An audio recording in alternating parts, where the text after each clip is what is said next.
Ya, eh, Bapak Ibu, sepertinya ada kesalahan teknis ya. Sambil menunggu yang lain masuk juga. Jadi saya akan kembali melanjutkan.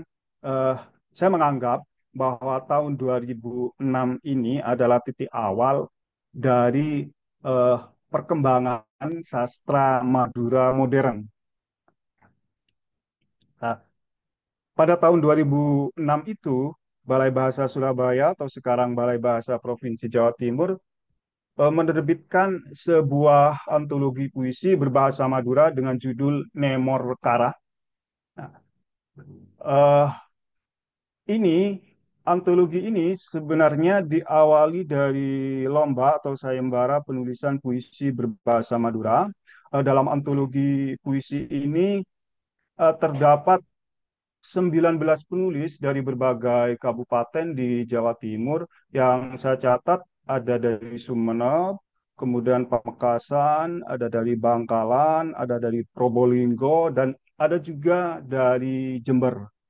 Nah, untuk yang dari Bangkalan, dalam buku ini ada karya Pak Helmi juga, dan saya tadi sepertinya melihat Mbak Nani Virgiana Ningsih juga ada di buku Nemor Kara ini. Nah, eh, dari 2006 ini sebenarnya program eh, kenapa saya menganggap ini titik awal karena nantinya eh, dari titik ini Balai Bahasa Provinsi Jawa Timur terus melanjutkan program yang sampai sekarang terus berlanjut walaupun dalam bentuk yang berbeda-beda. Nah, eh, tahun 2007 para sastrawan yang menulis atau 19 penulis ini diundang untuk melakukan pertemuan di Pamekasan untuk membicarakan langkah ke depan bagaimana kesusastraan, khususnya sastra Madura modern itu dikembangkan. Saya rasa ini bisa juga menjadi titik eh, tolak dari apa topik kita hari ini yaitu revitalisasi kesusastraan Madura. Lanjut, Mas. Nah, setelah 2006 menerbitkan buku antologi puisi, kemudian 2007 melakukan temu sastrawan Madura yang digagas juga oleh Balai Bahasa Provinsi Jawa Timur pada ini perkiraan ya sejak tahun 2009 Balai Bahasa Provinsi Jawa Timur menerbitkan majalah Joko Tole, majalah berbahasa Madura satu-satunya eh, sampai sekarang. Eh, Sampai sekarang sudah terbit 31 edisi. Jadi setiap tahun terbit 2 edisi, eh, Januari, Juni, kemudian Juli, Desember. Dan sekarang memasuki edisi ke-31 untuk tahun 2024. Jadi di majalah ini, karena topik kita adalah sastra, juga memuat karya-karya sastra, terutama puisi dan cerpen. Ya. Jadi ini program berkesinambungan sebenarnya. Titik awalnya adalah antologi puisi tadi, kemudian temu sastrawan Madura dilanjutkan dengan penerbitan majalah Joko Tole ini. Lanjut. Nah, tahun 2014 ada Pergub Jawa Timur tentang muatan lokal wajib bahasa daerah. Maka kemudian eh, Dinas Pendidikan Provinsi Jawa Timur menerbitkan buku-buku pelajaran.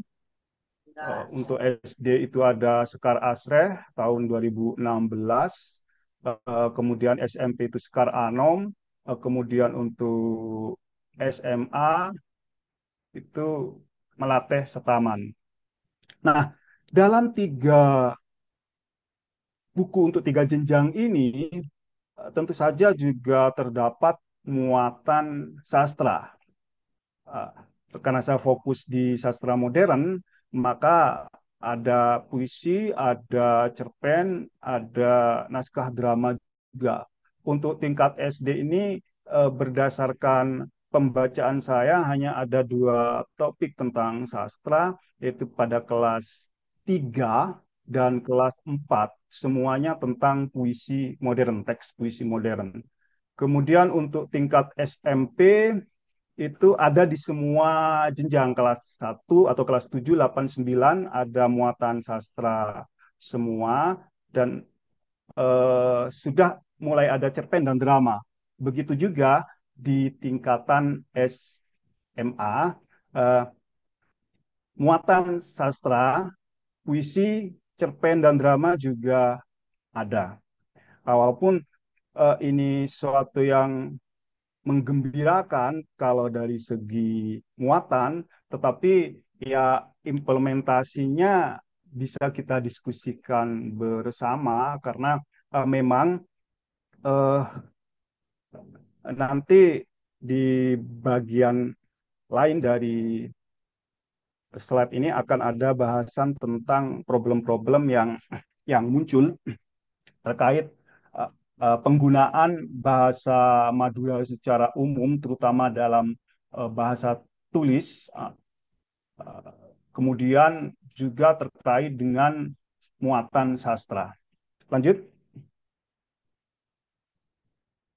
Nah, pada tahun berikutnya, nah ini juga salah satu titik perkembangan penting dalam perkembangan sastra Madura. Sejak 26 Juli 2015, Jawa Pos Radar Madura menyediakan rubrik seni yang memuat puisi dan cerpen berbahasa Madura. Nah, rubrik ini terbit setiap hari Minggu. Jadi semakin sebenarnya dari 2006, 2007, 2009, kemudian 2014 ke 2015 ada progres yang berkelanjutan tentang pengembangan sastra, paling tidak muatan eh, sastra berbahasa Madura. Lanjut. Nah, kemudian tahun 2018, Jawa Pos Radar Madura menerbitkan buku Tora. Ini kumpulan cerpen yang terdiri dari 36 cerpen karya dari 21 penulis yang dirangkum dari cerpen-cerpen yang sudah terbit di Jawa Pos Radar Madura. Ini hanya 1 tahun sepertinya, tahun 2015 atau sejak pertama terbit sampai akhir 2016. Kemudian dibukukan tahun 2018. Lanjut. Nah, ini ini saya rasa titik yang eh, paling puncak dari perkembangan sastra Madura.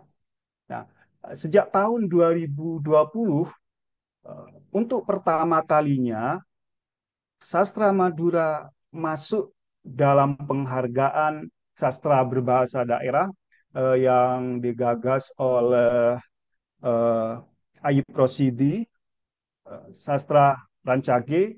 Awalnya ini hanya untuk bahasa Sunda, kemudian dikembangkan ke bahasa Jawa dan bahasa-bahasa daerah lainnya. Dan untuk tahun 2020, sastra Madura masuk. Pada, pada tahun 2020 itu ada buku Kerong Kaombe, ini kumpulan cerpen karya Mat Toyu. Tahun 2021 ada Sagere Aing Mata Ojen karya Lukman Hakim AG. Kemudian 2022 itu Ngejung karya Mat Toyu lagi. Namun sayang tahun 2023 dan 2024 kembali tidak ada penghargaan sastra Madura untuk Rancage karena tidak memenuhi syarat. Jadi penghargaan ini mensyaratkan bahwa dalam bahasa daerah itu, sastra dalam bahasa daerah itu minimal ada terbitan 3 buku.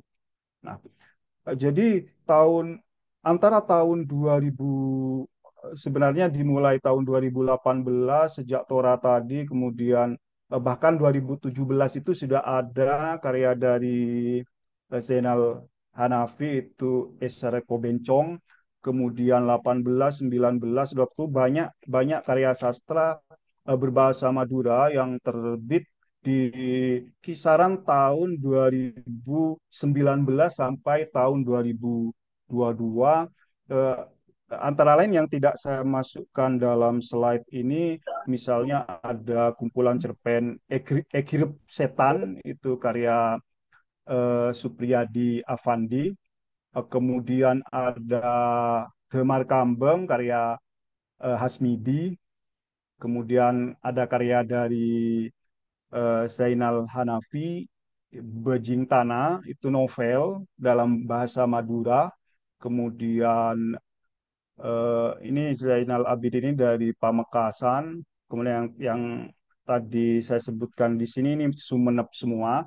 Kemudian ada juga Salbut, itu karya dari En Nasihin Damiri, ini dari Sampang, cerpen. Eh, Damiri ini selain Salbut juga ada bukunya berjudul Lanceng Talpos, itu juga kumpulan cerpen. Dan beberapa karya berbahasa Madura dalam bentuk buku yang memang eh, terbit luar biasa di tahun-tahun 2019 sampai 2022. Namun di 2023, 2024 saya tidak punya data di 2024 apakah ada penerbitan buku sastra berbahasa Madura baik itu dalam bentuk eh, prosa ataupun puisi. 2003 ada tetapi tidak memenuhi kriteria untuk dinilai dalam penghargaan Racage karena tidak lebih dari atau kurang dari 3 buku yang terbit tahun itu. Selanjutnya, Ahmad. Nah, untungnya pada tahun 2023 itu kemudian Balai Bahasa Provinsi Jawa Timur mengadakan Festival Tunas Bahasa Ibu untuk bahasa Madura dimulai tahun 2023. Eh, ini dalam bentuk lomba. Lomba dilaksanakan mulai tingkat kabupaten sampai ke tingkat provinsi. Ada 7 cabang lomba yang dilombakan, termasuk di dalamnya saya fokus ke cerpen dan puisi. Nah, kebetulan pada tahun 2024 saya terlibat sebagai juri untuk tingkat SMP dan tingkat SD. Nah, kemudian persoalan yang muncul adalah masalah eh, pertama ejaan bahasa Madura yang sampai sekarang mungkin teman-teman yang dari eh, Madura sudah tahu bahwa eh, penggunaan ejaan bahasa Madura masih ada 2 versi. Eh, ada yang menggunakan ejaan lama. Kemudian ada yang menggunakan ejaan 2011 yang eh, apa, distandarisasi oleh Balai Bahasa Provinsi Jawa Timur. Termasuk karya-karya cerpen yang saya sebutkan tadi itu juga menggunakan sistem ejaan yang berbeda. Misalnya yang Bejing Tanah itu menggunakan sistem ejaan 2011, sementara yang dari Sumeneb kebanyakan menggunakan ejaan yang lama. Nah, sehingga di lomba cerpen itu, jadi ejaannya juga eh, ada 2 itu. Masalah lain, konsep tentang cerpen ternyata juga masih menjadi persoalan karena eh, dari sekian peserta yang ikut, eh, kalau kita berbicara cerpen dalam konsepsi sastra, cerita pendek dalam konsepsi sastra, maka kita akan melihat sebagai karya yang unsur fiksionalnya kuat. Sementara dalam lomba itu masih banyak yang berbicara tentang, jadi lebih mirip ke laporan, semacam laporan perjalanan atau deskripsi objek tertentu. Masih berkisar hal-hal seperti itu. Jadi tidak mengacu pada cerpen dalam konsepsi sastra atau cerita pendek dalam konsepsi sastra. Oke, lanjut. Nah, lanjut saja. Bahasa sebagai identitas. Ya. Ya. Jadi terkait dengan karya sastra, ya, kita tahu bahwa bahasa itu produk budaya. Nah, kalau ada pertanyaan apa yang masih atau paling Madura dari orang Madura, tentu saja jawabannya bahasa Madura. Uh, karena kalau kita berbicara pakaian, sistem ekonomi, sistem pendidikan, teknologi, semuanya hampir sulit untuk benar-benar melihat Madura di sana. Tetapi ketika kita berbicara bahasa Madura, tentu saja itu identitas yang hari ini barangkali paling kuat untuk eh, melihat orang Madura. Nah, tapi perlu dicatat bahwa terutama gen Z dan gen Alpha, ada fenomena yang terutama yang muncul di daerah perkotaan, saya menyebutnya sebagai berbahasa ibu ganda, karena mereka memperoleh atau menguasai bahasa Madura dan bahasa Indonesia hampir secara bersamaan. Jadi baik bahasa Madura atau bahasa Indonesia diperoleh secara alamiah. Bukan biasanya selama ini kan bahasa Indonesia diperoleh melalui pendidikan. Ini juga faktor media juga barangkali. Kemudian slide berikutnya.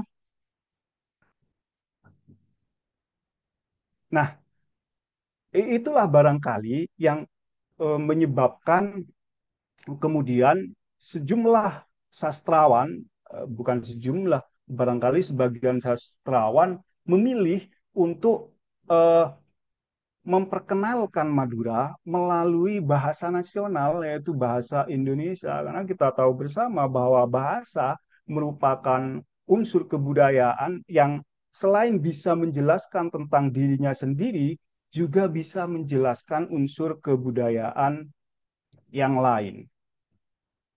Jadi beberapa karya yang tentang Madura yang menasional, ya tentu saja yang muncul dalam bahasa Indonesia. Nah, karena bahasa Indonesia dianggap lebih eh, luas cakupannya daripada bahasa Madura. Nah, ini barangkali sebagai wacana yang saya tawarkan untuk kita diskusikan, eh, apakah untuk saat ini barangkali eh, masih pentingkah kita merevitalisasi bahasa Madura dalam bidang sastra terutama, eh, sementara ada fenomena seperti yang saya sampaikan tadi, eh, anak-anak atau orang Madura yang eh, generasi sekarang itu memiliki bahasa yang ganda seperti tadi, ya dia berbahasa Indonesia, malah kalau di daerah perkotaan atau di kota-kota kecamatan justru lebih banyak menggunakan bahasa Indonesia. Nah, ini menarik untuk kita diskusikan, walaupun sebenarnya kalau terkait pemakaian bahasa, bahasa Madura rasanya tidak akan terancam punah karena melalui media lain, misalnya eh, video YouTube, drama-drama pendek, sekarang justru makin banyak drama-drama pendek atau film-film pendek yang menggunakan bahasa Madura. Tetapi kalau yang dalam bentuk karya sastra, karya tulis, inilah beberapa data yang berhasil saya gali. Barangkali ini tidak mencerminkan keseluruhan, tetapi paling tidak bisa dijadikan sebagai bahan diskusi. Sementara itu dulu, kurang lebihnya mohon maaf. Wassalamualaikum warahmatullahi wabarakatuh. Waalaikumsalam warahmatullahi wabarakatuh. Ya, Waalaikumsalam warahmatullahi wabarakatuh. Terima kasih Pak Rosaki atas pemaparannya. Bapak Ibu, dilanjutkan sesi tanya jawab. Nah, ini sudah ada beberapa pertanyaan yang masuk. Yang pertama tadi ada pertanyaan dari Pak Imam ya, buku Helen beli di mana? Saya sempat bertanya pada kawan saya yang punya bukunya, karena saya juga menitipkan titip pada beliau di Shopee sepertinya ada, Pak. Jadi mungkin bisa cari di Shopee ya. Entah itu yang asli atau repro, saya juga kurang tahu. Kemudian pertanyaan dari Bapak Sukatman, ini pertanyaan ini untuk Pak Faisal. Eh, Teater tradisional jatuh bangun hampir di seluruh Nusantara. Satu, selama ini seni tradisional agak tersisih karena teknologi informasi menjadi saluran yang bebas untuk bersaing dengan seni modern. Pertanyaannya, apakah teater tradisional Madura sudah memberdayakan medsos, misalnya kanal YouTube, untuk sosialisasi? Pertanyaan yang kedua, bagaimana seniman Madura mempertahankan seni? Selama ini seni tradisi ikut runtuh ketika kondisi ekonomi para senimannya surut. Yang ketiga, apakah seni pertunjukan Madura juga berperan dalam aktivitas politik, pemilu dan pilkada? Mohon pencerahannya, Pak. Terima kasih. Ini dari Pak Sukatman Jember. Silakan Pak Faisal, bisa dijawab pertanyaannya. Terima kasih Ibu atas kesempatannya. Pak Sukatman, ada beberapa hal, eh, ada beberapa pertanyaan, tiga kalau nggak salah, ada tiga pertanyaan. Pertama, eh, apakah dengan perkembangan teknologi, eh, seni tradisi cenderung surut? Iya, Pak. Eh, Memang sangat bukan surut, tapi akhir-akhir ini seni pertunjukan tradisional Madura itu bisa dikategorikan sudah punah, jarang sekali ditemukan. Eh, dalam hal ini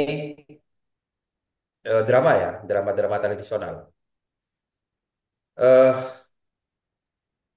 Namun seperti yang sempat dijelaskan oleh Mas Rozaki tadi, memanfaatkan teknologi informasi seperti kanal-kanal YouTube itu memang sudah dilakukan oleh beberapa teman-teman seniman, kelompok-kelompok seni, tapi eh, tentu saja hasil eh,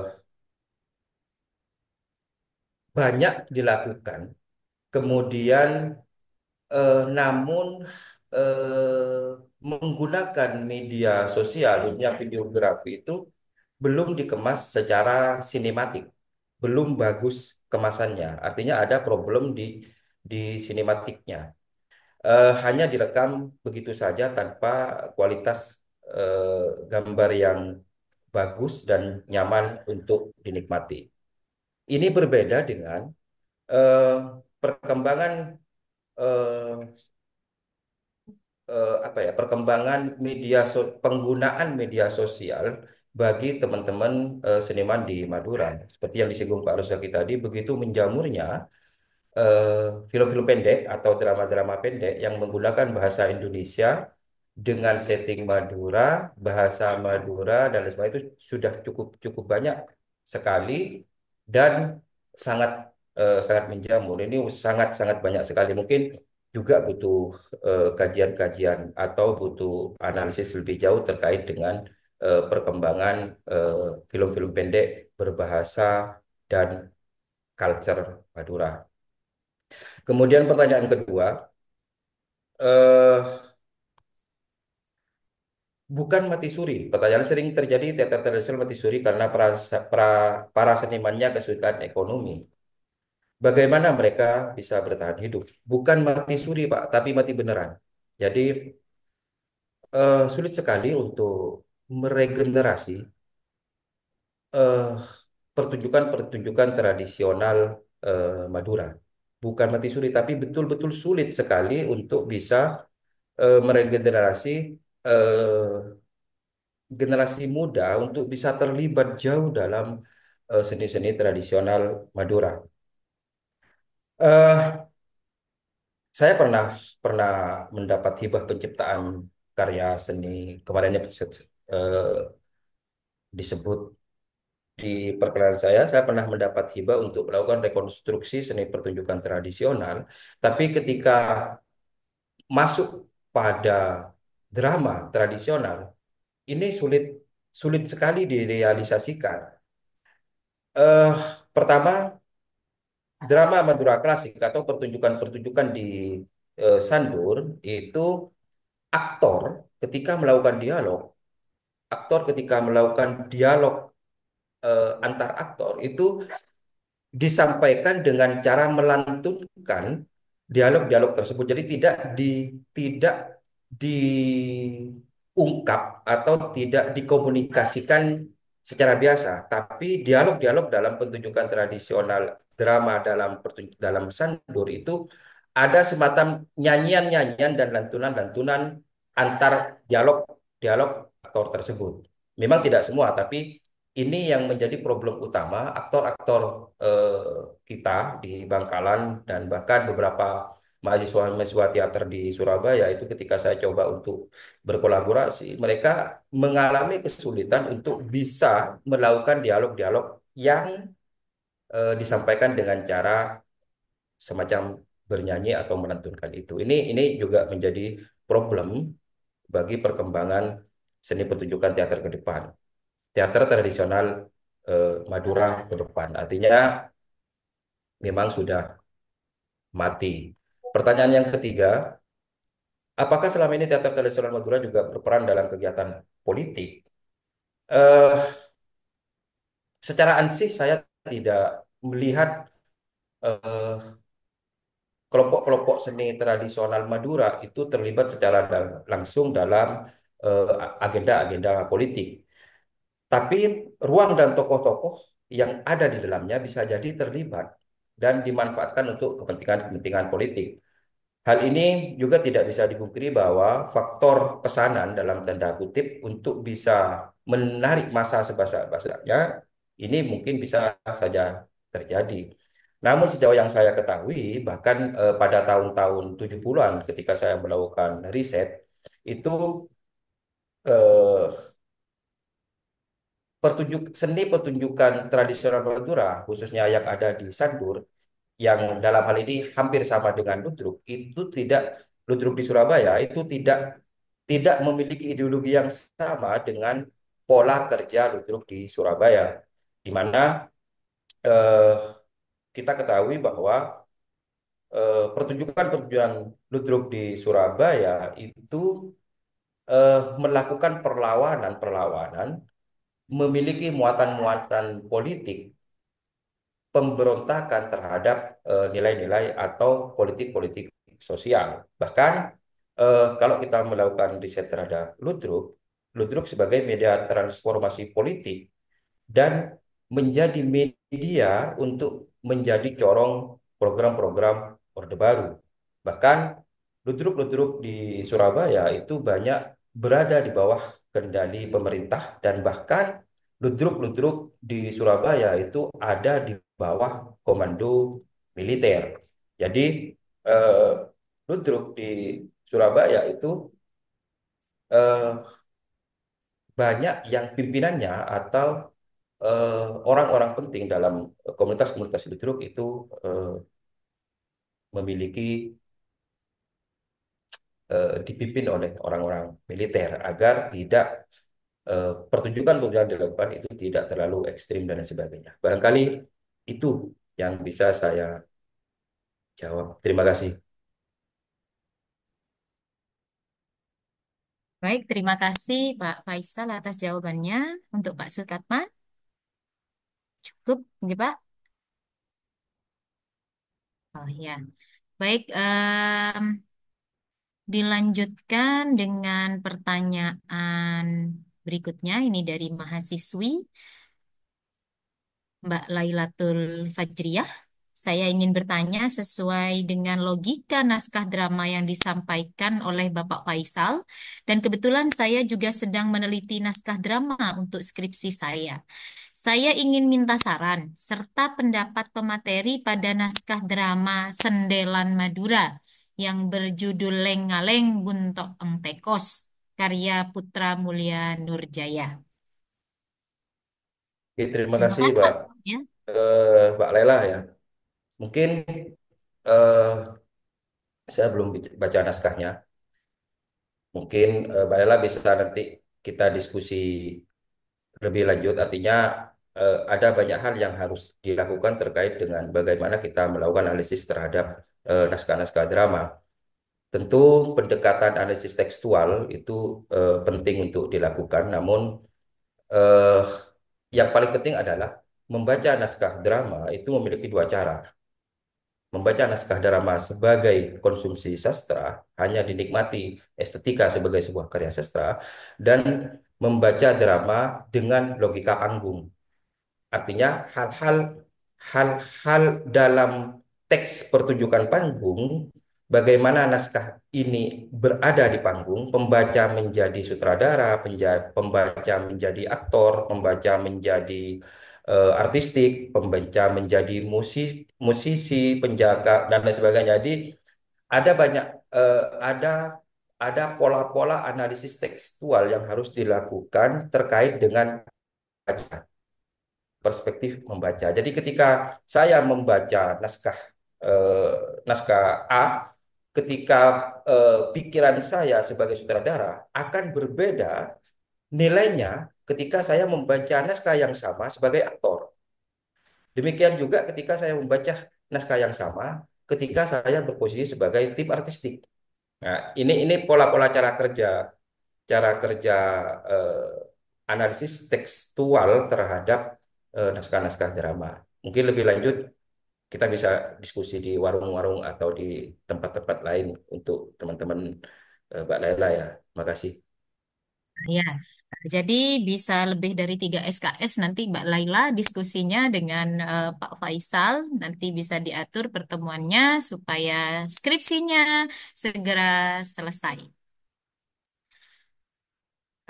Kemudian ada pertanyaan dari Siti Rohmah. Ini tidak ada keterangan ditujukan untuk narasumber yang mana.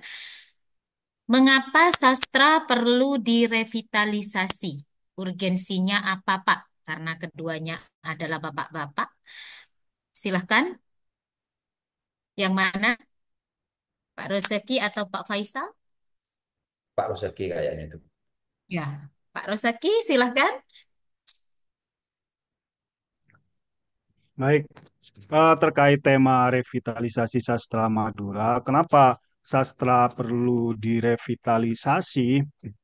Eh, Ya kita ketahui bersama, seperti yang saya paparkan tadi, bahwa eh, perkembangan sastra Madura, dalam artian sastra berbahasa Madura itu mengalami eh, pasang surut ya, mulai dari saya hanya melihat sebagai sastra modern. Kalau sastra tradisional seperti eh, kalau dalam buku pelajaran yang tadi saya bahas itu yang banyak dibahas adalah tembang Macapat, itu malah makin tidak tersentuh lagi. Artinya datanya mungkin ada, tetapi seperti kata eh, Mas Faisal tadi, memang eh, ruang penelitian atau hasil-hasil penelitian tentang itu sangat sedikit. Maka justru karena itu memang perlu direvita untuk dihidupkan kembali, diaktifkan kembali. Uh, uh, Khusus yang sastra modern, tadi sudah saya beri kronik bahwa mulai 2006 sampai 2022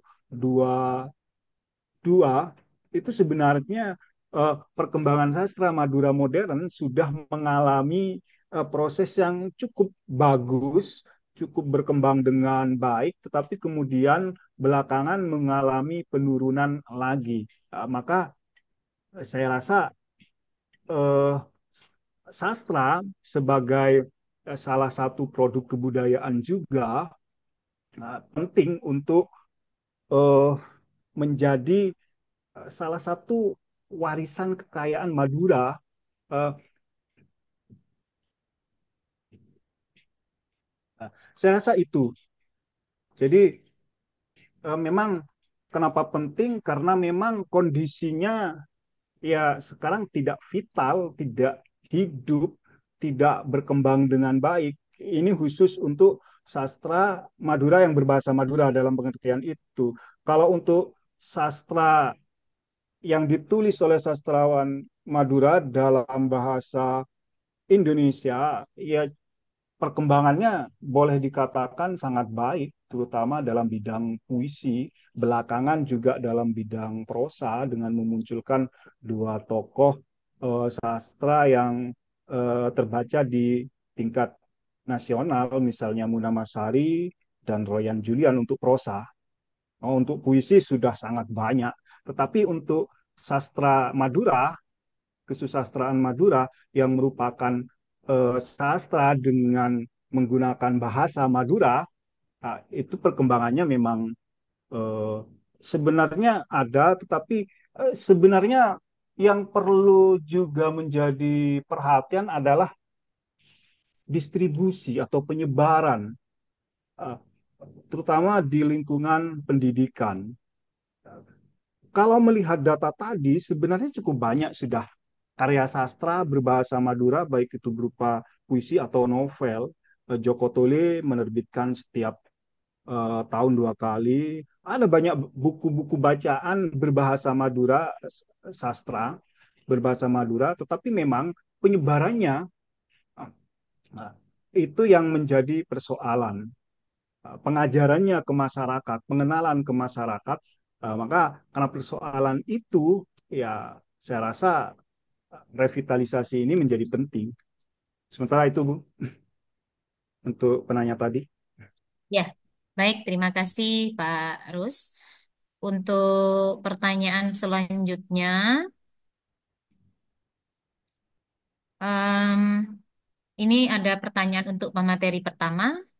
Siapa penulis sastra Madura yang punya pengaruh besar dan signifikan terhadap makhluk yang ada di muka bumi, ya, untuk makhluk yang ada di muka bumi, khususnya di Pulau Madura? Ini pertanyaan dari Mas Sofiullah, ya, dan dapat dijadikan rujukan karya-karya karya-karyanya untuk dipelajari. Dan pertanyaan untuk narasumber dua, lebih baik mana selaku generasi muda menulis karya sastra berbahasa Madura atau berbahasa Indonesia? Mohon diberikan alasan agar dapat menjadi inspirasi dan motivasi dalam berkarya. Silakan. Eh, Pertanyaannya berat sekali nih, siapa yang bisa berkontribusi. Mungkin eh, saya masih Pak Zawawi Imron ya. Eh, Beliau adalah sosok tidak hanya sastrawan, tapi beliau adalah tokoh budayawan, kiai, pelukis, kemudian tokoh yang